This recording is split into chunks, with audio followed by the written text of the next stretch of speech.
Surah 9, verse 29. If you've never understood why Christians and other religious minorities are so horribly mistreated in places like Iraq and Egypt and Pakistan, the reason for the abuse is found in the Quran. Allah commands Muslims, once they are in the majority, to violently subjugate Christians and Jews. Allah says in 929, "Fight those who believe not in Allah nor the last day." Notice it says, fight those who do not believe, not fight in self-defense. This is a command to fight people based on their beliefs.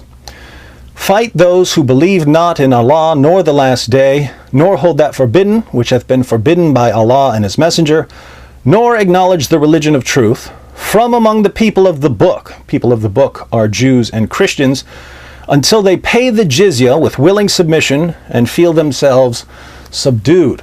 Muslims are commanded to fight us until we pay tribute to them and feel ourselves subdued. We have to acknowledge our inferiority and accept our status as second-class citizens who don't have the same rights as Muslims. This command has probably led to more oppression than any other command in history. If you watch my videos, you might already be familiar.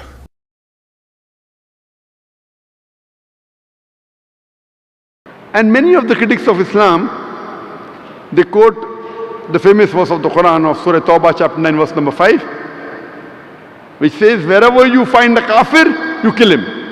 And Arun Shuri in his book The World of Fatwas quotes the same verse, and he gives the reference. Quran says in Surah Tawbah chapter 9 verse number 5, wherever you find the kafir, into bracket, he says Hindu, you kill him. And when you open the Quran, Surah Tawbah chapter 9 verse number 5, when you read the translation, the Quran does say, wherever you find the unbeliever, kafir, kill him. But it is out of context. To understand the context, you start from verse number 1 of Surah Tawbah chapter 9. There was a peace treaty between the Muslims and the mushriks of Makkah. This peace treaty was unilaterally broken by the mushriks of Makkah. By the time Allah subhanahu wa ta'ala reaches verse number 5, He is giving an ultimatum to the mushriks of Makkah. Put things straight in 4 months' time, otherwise a declaration of war. And in the battlefield, when the enemy come, when they come to kill you, when they come to attack you, in the battlefield, when the unbelievers come, then kill them. Don't get scared, kill them. And wait for them in every stratagem of war. This is a verse of the Quran talking about the battlefield. When the enemies break the contract and when they come in the battlefield to fight you, don't get scared, fight them back. And this is normal. Any army general, to boost the morale of his soldiers, he will not say run away. He will say when the enemies come, you fight them. That is what the Quran says. It is a verse in the battlefield. It's taken out of context. And Arun Shuri, after quoting verse number 5, he jumps to verse number 7. You know why? Verse number 6 has the answer to his sickness. Surah Tawbah chapter number 9 verse number 6 says, if the unbelievers, if the enemies, if the kafir, if they want peace, if they want asylum, don't just give it to them, escort them to a place of security.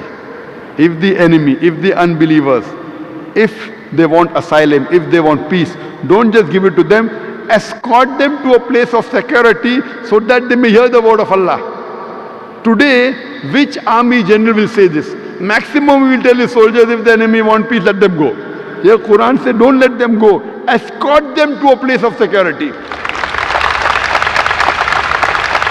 And almost all the verses of the Quran, whenever it talks about fighting in the battlefield, the next verse says, peace is better. Whichever verse you pick up of the Quran. When it talks about fighting in the battlefield against the enemy, immediately next verse says, peace is better. Even this verse says, if the enemy want peace, give it to them. And the Quran is very explicit.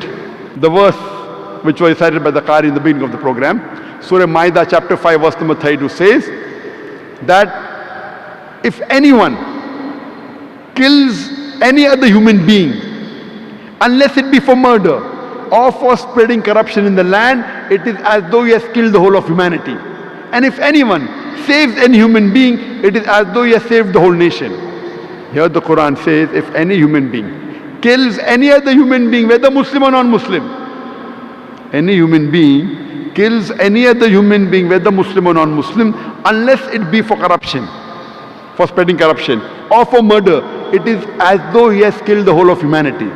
And if anyone saves any human being, whether Muslim or non-Muslim, it is as though he has saved the whole of humanity.